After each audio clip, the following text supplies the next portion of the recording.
औज़ुबिल्लाहिमिनश्शैतानिर्रजीम बिस्मिल्लाहिर्रहमानिर्रहीम। अस्सलाम वालेकुम मुअज़्ज़ज़ काश्तकारान, इफ्तिखार अहमद किसान डिजिटल क्लिनिक से आपको खुश आमदीद कहता है।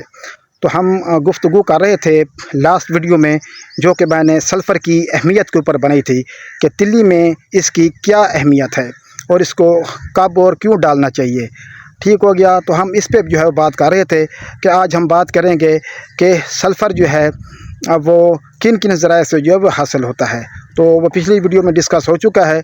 तो आज हम बताएंगे कि जो एलिमेंटल सल्फ़र है, क्योंकि ये देर से दस्तयाब होता है, पहले ये ब्रेक डाउन होगा, ब्रेक डाउन होने के बाद माइक्रोब्स जो है इसके ऊपर काम करेंगे जो ज़मीन के अंदर होते हैं, उसके बाद ये दस्तयाब फ़हाब में होगा। तो ये हमेशा ज़मीन की तैयारी के वक्त डालें।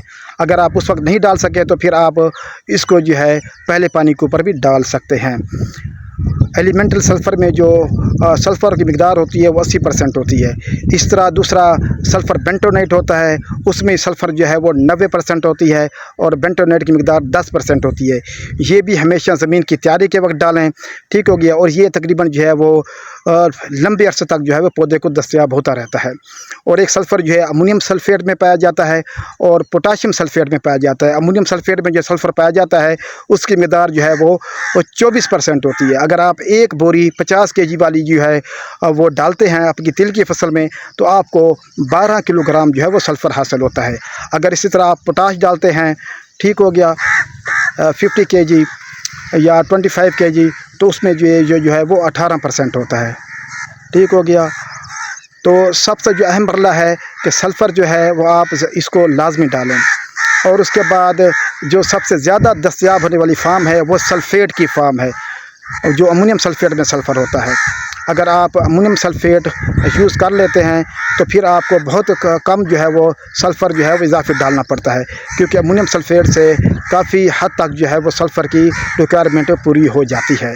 हमेशा आप सल्फ़र को जो है वो 3 स्प्लिट डोजेज़ में डालें अगर आपने तिली की अच्छी पैदावार करनी है, क्योंकि तिली जो है वो 40 दिन से लेकर 80 दिन 90 दिन तक जो है वो फ्लावरिंग उठाती रहती है।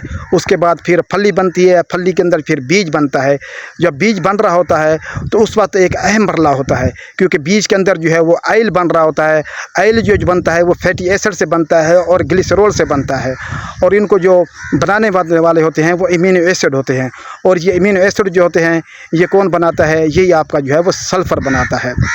इसी तरह आप जो है तकरीबन 6 से 8 किलोग्राम लाजमी जो है वो सल्फ़र अपनी ज़मीनों में जो है वो डालें, ताकि आपकी तिल की पैदावार जो है उसमें इजाफ़ा हो सके और ये मुख्तलिफ एबायोटिक और बायोटिक फैक्टर से भी बची रहेगी। ज़मीन आपकी जो है नरम भुरभुरी होगी, जिसकी वजह से ज़मीन में जो है जड़ें ज़्यादा दूर तक जा सकेंगी और ग़िज़ाई अनासिर और पानी जो है वो हासिल कर सकेंगी, और आपकी फसल को जो है खुशनुमा रखेंगी और खुशहाल रखेंगी, जिससे आपकी पैदावार जो है वो बढ़ जाएगी। तो मज़ीद इस तरह की वीडियो देखने के लिए किसान डिजिटल क्लिनिक से जुड़े रहिए। मुझे दीजिए इजाज़त, अगली वीडियो तक मिलते हैं। वस्सलाम, अल्लाह हाफ़िज़।